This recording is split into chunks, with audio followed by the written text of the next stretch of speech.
बच्चों 11th question क्या बोलता है कि हमें इवेल्युएट करना है summation k is equals to 1 to 11 और ब्रैकेट में क्या है वैल्यू, सॉरी ब्रैकेट में हमारी फिगर क्या दी हुई है 2 plus 3 to the power k। अब समेशन का मतलब आप लोग जानते होंगे, समेशन का मतलब होता है सारे टर्म्स को ऐड करना। मतलब समेशन में क्या होता है कि हम अगर k इक्वल्स टू 1 रखें तो ये वैल्यू कुछ ऐसे बनेगी 2 प्लस 3 की पावर 1 प्लस जब k की वैल्यू 2 रखेंगे तो ये बनेगी 2 प्लस 3 की पावर 2 प्लस जब k की वैल्यू 3 रखेंगे तो ये बनेगी 2 प्लस 3 की पावर 3 प्लस ऐसे करते करते हमें कहां तक रखनी है वैल्यू 11 तक। ये होता है समेशन का मतलब और उन सब टर्म्स को हमें ऐड करना है। तो लास्ट टर्म क्या होगी 2 प्लस 3 की पावर 11। ठीक है,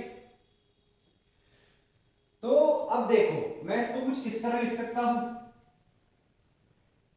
2 इंटू 11, क्योंकि देखो 2 प्लस 2 प्लस 2 प्लस 2 प्लस 2 11 बार ऐड हो रहा है, तो 2 इंटू 11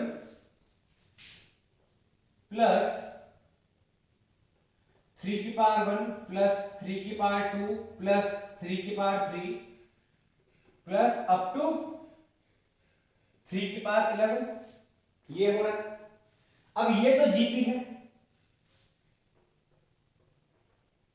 ये तो सिंपल सॉल्यूशन आ गया कि इसका तो सम 22 होगा प्लस इसका भी सम यहां रख देंगे, टोटल सम आ जाएगा, ऐसे होगा। अब जरा इसको सॉल्व करें, इसमें a की वैल्यू क्या है 3, r की वैल्यू क्या है 3। देखो 3 square upon 3 3, 3 cube by 3 square 3, r की वैल्यू 3। सम ऑफ 11 टर्म्स क्या होगा a इंटू आर की power 11 minus 1 upon r minus 1। Again यहां पे आप 1 माइनस आर की पावर 11 अपॉन 1 माइनस आर रख सकते थे, वो भी नेगेटिव आता, नेगेटिव नेगेटिव कट जाता और पॉजिटिव में आंसर आ जाता। a क्या है 3, 3 की पावर 11 माइनस 1 अपॉन 3 माइनस 1 क्या हो जाएगा 2। तो टोटल सम क्या आया इसका, इजी क्वेश्चन है, टफ नहीं है ये। 22 प्लस 3/2 ब्रैकेट में 3 की पावर 11 माइनस 1, ये है आपका टोटल सम इस क्वेश्चन का। अब कुछ बच्चे बोलेंगे सर हम इसको एक्सपेंड करके 3 की पावर 11 की वैल्यू निकाल के उसमें से 1 लेस करके उसको 2 से डिवाइड करके फिर उसको 3 से मल्टीप्लाई करके लिखें। देखो it's completely your choice, exam में अगर टाइम है तुम्हारे पास तो कर सकते हो, वरना अगर इस आंसर को तुम यहां भी छोड़ोगे तो ये 100% करेक्ट है, पूरे मार्क्स मिलेंगे। और मेरा सजेशन यही रहेगा कि डिपेंड करता है कि क्वेश्चन कितने मार्क्स का है। ज्यादातर ये क्वेश्चन, अब मुझे ये तो नहीं पता कि मार्किंग स्कीम कैसी रहती है आजकल, लेकिन ये क्वेश्चन 2 नंबर से ऊपर का नहीं है, तो मैं इसको यहीं पर छोड़ के आऊंगा। चलिए फिलहाल इसको आप नोट कर लीजिए।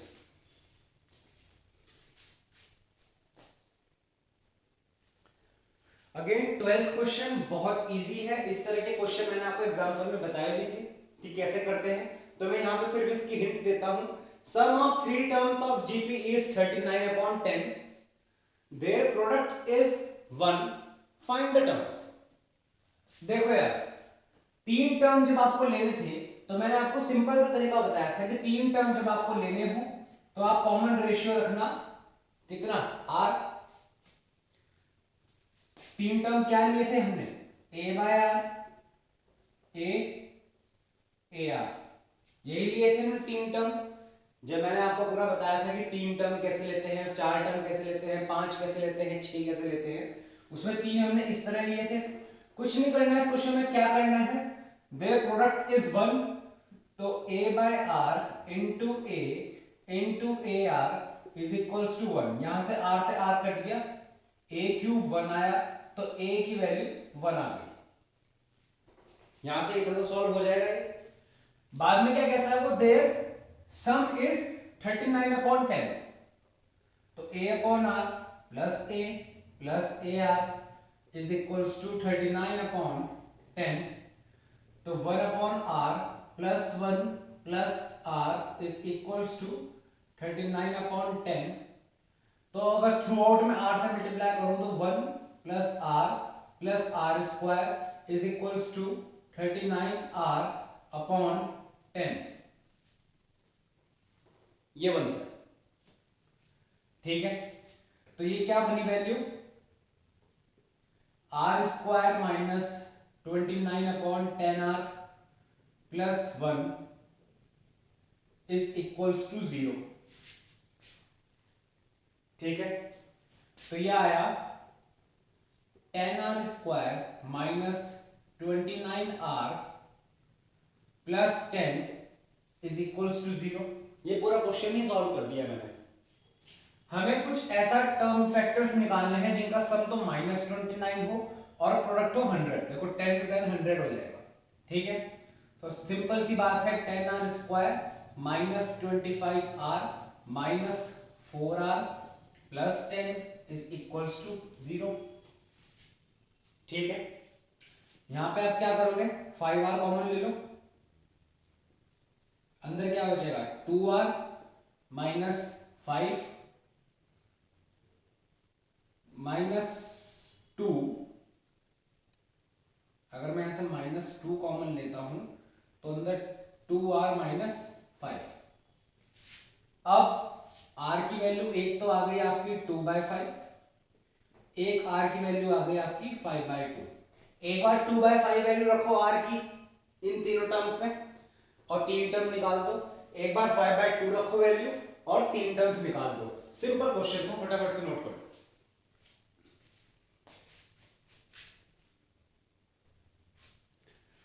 13th क्वेश्चन अगेन बहुत आसान है। इसमें इसने बोला है कि कितनी टर्म्स चाहिए हमें इस जीपी की, 3 square 3 cube and so on. इस जीपी की हमें कितनी टर्म्स चाहिए, how many terms of GP 3 square 3 cube and so on are needed to make the sum 120। मतलब सम तो हमें गिवन है, इस ये सम कितने नंबर ऑफ टर्म्स का होगा। यानी कि सिंपल सी बात है, Sn इज इक्वल्स टू क्या होता है, a r की power n minus 1 upon r minus 1, यही होता है। अब Sn हमें गिवन है 120, a की वैल्यू क्या है 3, r की वैल्यू क्या है 3 की power n minus 1 upon 3 minus 1, ठीक है। ये 3 माइनस 1 2 हो जाएगा, ये 2 इधर जाएगा तो 240 अपॉन 3, क्योंकि ये 3 इधर डिवाइड में आ जाएगा, इज इक्वल्स टू 3 की पावर n माइनस 1। तो ये 3 की पावर n माइनस 1 हो गया आपका 80, तो 3 की पावर n हो गया आपका 81, तो 3 की पावर n हो गया आपका 3 की पावर 4। भाई 81 को हम 3 की पावर 4 लिख सकते हैं ना। अगर हम कंपेयर करें तो हम लिख सकते हैं n is equals to 4, n is equals to 4, यानी कि चार टर्म 3 स्क्वायर 3 क्यूब 3 की पावर 4, अगर हम चार टर्म तक सम करें तो 120 आएगा। जरा क्रॉस चेक करके देखें, 3 स्क्वायर क्या होगा 9, 3 क्यूब क्या होगा 27 और 3 की पावर 4 क्या होगा 81। जरा सम करो, क्या आ रहा है इसका 90 और 30 120, बिल्कुल सही। नोट कर लो question.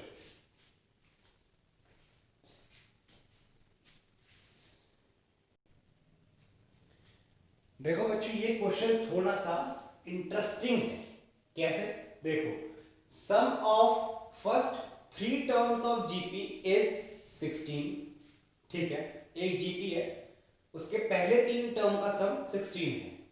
Some of next 3 terms of GP is 128, यानी कि उससे अगले 3 टर्म जो है उनका सम 128 है।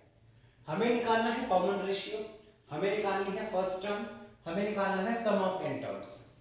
तो बेसिक से शुरुआत करते हैं इस क्वेश्चन की। हमें 3 टर्म्स इस तरह का जहां पे क्वेश्चन दिख जाता है, हम इमेजिन करते हैं कि 3 टर्म कैसे लेते हैं, 4 टर्म कैसे लेते हैं, तो वही प्रोसीजर यहां फॉलो करते हैं। पहली बात हम यहां पे एक बेसिक सा आइडिया लिख लेते हैं कि सम ऑफ फर्स्ट 3 टर्म्स, ये फर्स्ट टर्म है, ये सेकंड टर्म है, ये थर्ड टर्म है, ये फोर्थ टर्म है, ये फिफ्थ टर्म है, ये सिक्स्थ टर्म है। टोटल 6 टर्म की यहाँ बात हो रही है। उसने कहा है पहली 3 टर्म का सम तो 16 है सर, और अगली 3 टर्म का सम 128 है। ये कहना चाहता है ये इस क्वेश्चन में। हमने कहा ठीक है, let these 3 terms be a by r plus a plus a r, ऐसे ही इमेजिन करते हैं हम। 16 हो गया, बहुत अच्छी बात है, हो गया।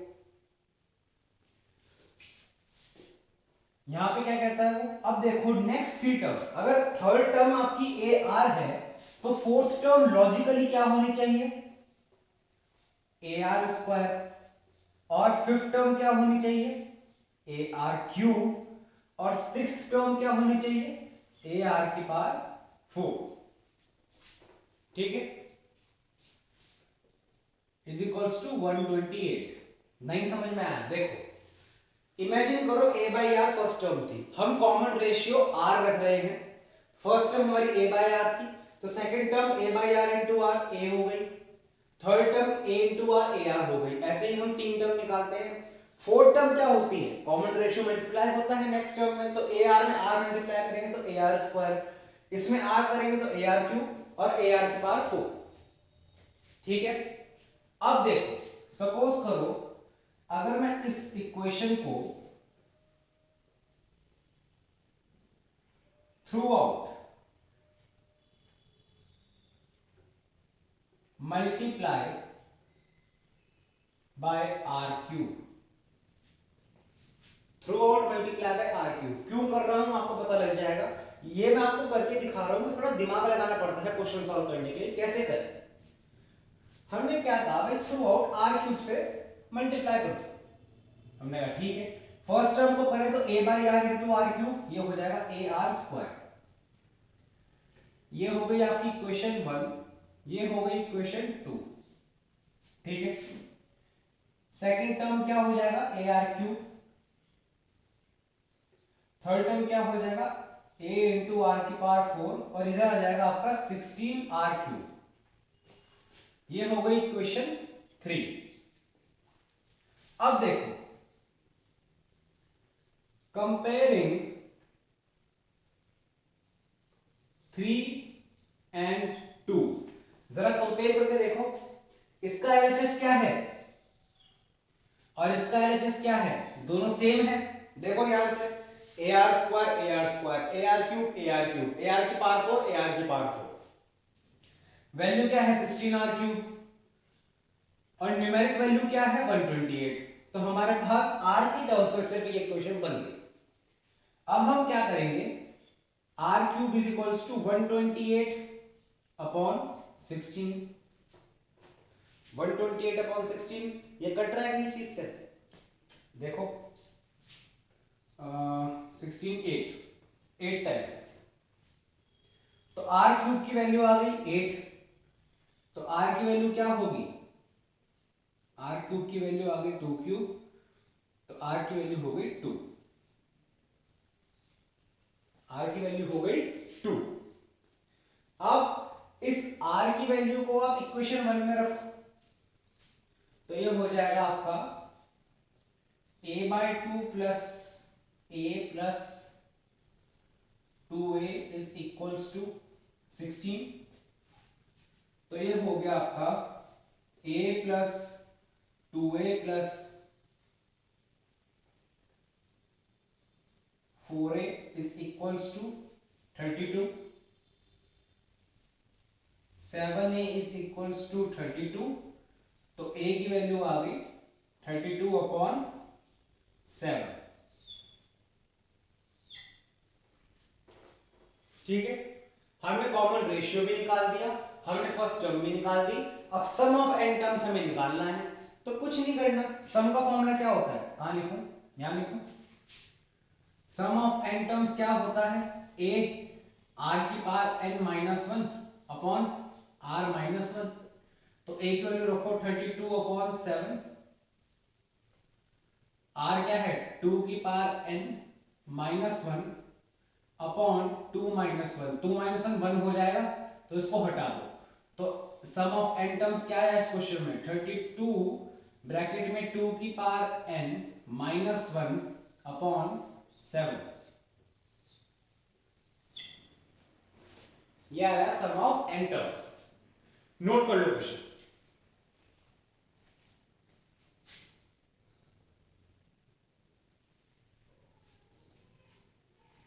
बच्चों 15th क्वेश्चन इजी है, आप इजीली सॉल्व कर पाएंगे उसको। बढ़ते हैं हम 16th क्वेश्चन की तरफ। कहता है कि find a GP for which the sum of first two terms is -4 and fifth term is 4 times of third term, ऐसा वो कहता है।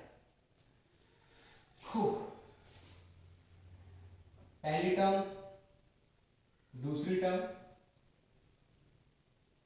Third term, fourth term, fifth term, ये हो गई जीपी। अब अकॉर्डिंग टू क्वेश्चन चलते हैं। Sum of first two terms a plus a r is equals to -4, ठीक है। Fourth term, fifth term is 4 times of third term.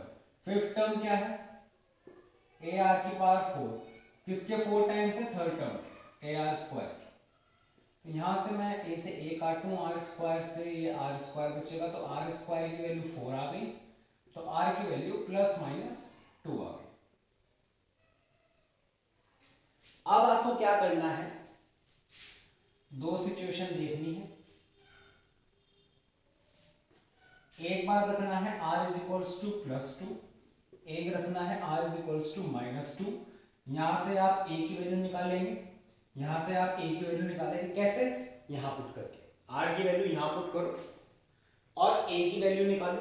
आपके पास a होगा, r होगा, तो आप ये 5 टर्म निकाल देंगे। एक बार पॉजिटिव r लेके ये टर्म्स आएंगी, एक बार नेगेटिव r लेके ये टर्म्स आएंगी, ठीक है। ऐसे इस क्वेश्चन को करना है, नोट कर लीजिए। तो बस एक हिंट दी थी मैंने इस क्वेश्चन में कि कैसे सॉल्व होगा क्वेश्चन, नोट कर लो इसको। फटाफट देखते हैं बच्चों 17th question.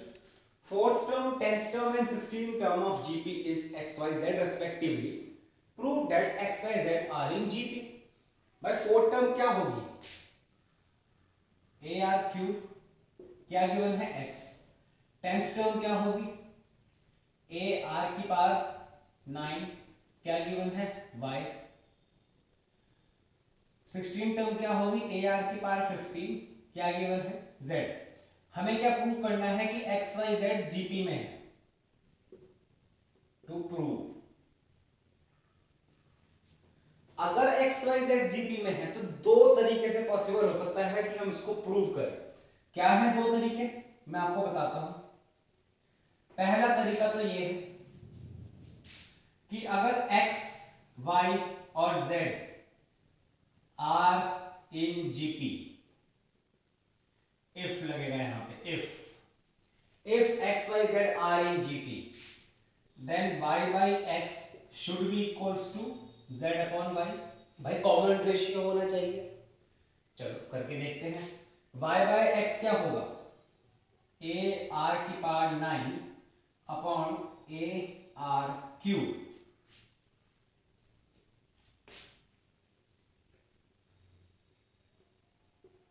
Should be applicable.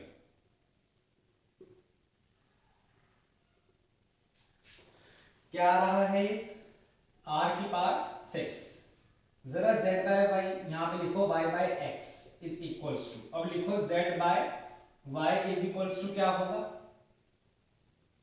a r की पावर 15 अपॉन a r की पावर 9, ये क्या आ रहा है r की power 6, common ratio, common ratio. इसको दे दो आप इक्वेशन नंबर 1 का नाम, इसको दे दो 2 का नाम। तो from 1 and 2 we can say that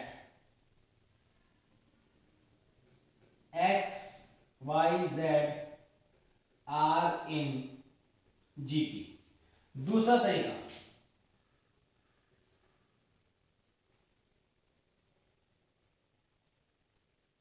if x, y, z are in GP, then y should be equals to under root x into z. भाई ज्योमेट्रिक मीन होना चाहिए y x और z का। चलो करके देखते हैं जरा, x इंटू जेड निकालो क्या आएगा। x इंटू जेड अगर हम करें तो a r की पावर 3 इंटू a r की पावर 15, तो ये हो जाएगा a स्क्वायर इंटू r की पावर 18, तो ये हो जाएगा a का स्क्वायर इंटू r की पावर 9 का स्क्वायर, तो ये हो जाएगा a